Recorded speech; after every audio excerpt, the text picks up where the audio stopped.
was basically a chess match. And, it was kind of back and forth. And, there's a lot of, you get in games like that, and it's kind of interesting to play in them because as a player, you don't want to make a mistake, but then you kind of want to go for it a little bit. I mean, we kind of give up a bad rebound and didn't pick the guy up coming down through the dots, and that was their only chance in the first, and they capitalized on it. We had a couple good looks, but, not a lot, and I think the shots were 7-4 for us after the first. Then we came in and talked about it, and, then it was, 1-1. Then they go up, on the they go up 1-0, and then Chaser gets a breakaway and hits the crossbar, which I thought should have been a penalty shot, but they called it a power play. We got our power play on it. We score it, make it 1-1.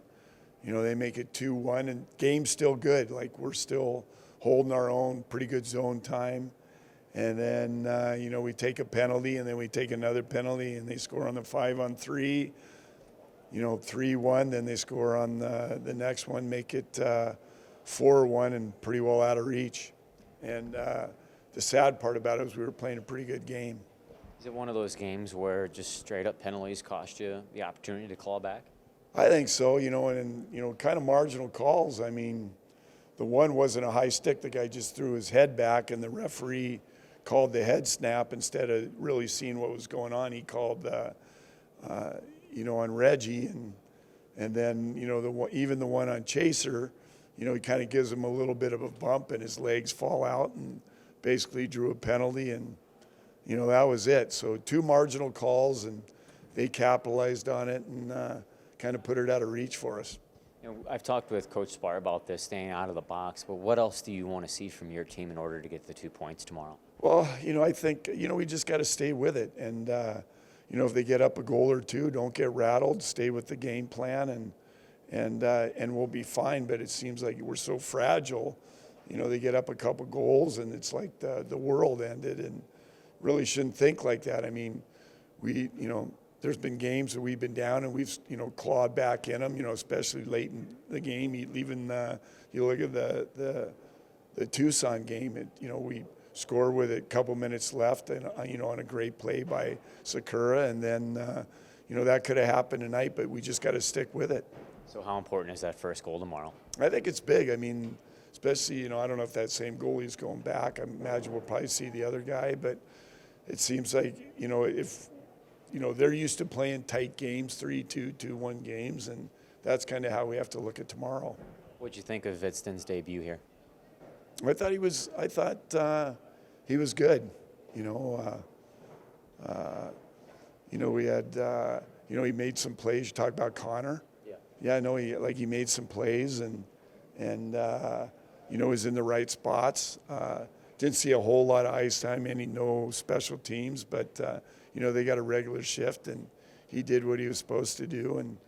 And then Klanger got a little bit of taste of the American League. We got him in, so at least he kind of won't go in cold going into his first American League start.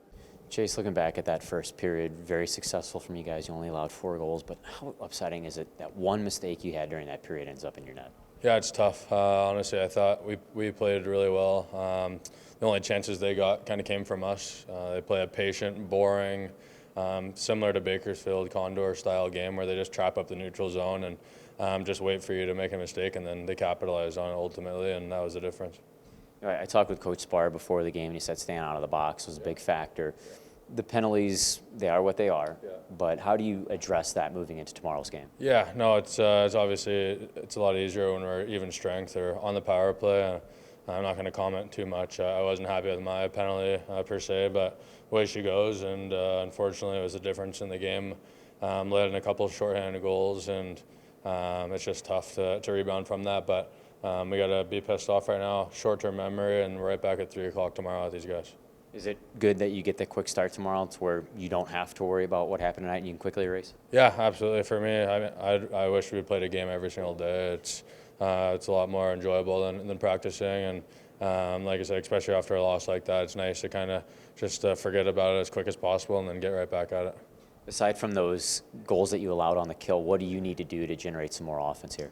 I think just play simple. As boring as it is sometimes, I think they're a good example of it. They kind of wait for the other team to make a mistake and kind of just sit back and play that patient game. They don't waste a lot of energy turning pucks over at the blue line. So I think it's a good example, a good lesson for us in our group to play that boring game sometimes, and it doesn't have to always be so cute.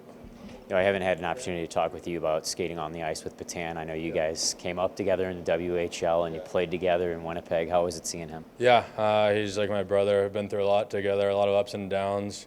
It's very personal with us. Obviously, we lived together for 3 years in Winnipeg, owned properties together, and obviously playing juniors together. It's pretty lucky to be on the same NHL team, same AHL team. Never really happened, so we definitely took advantage of it. And he got too many points for my liking tonight, but we'll shut him down tomorrow.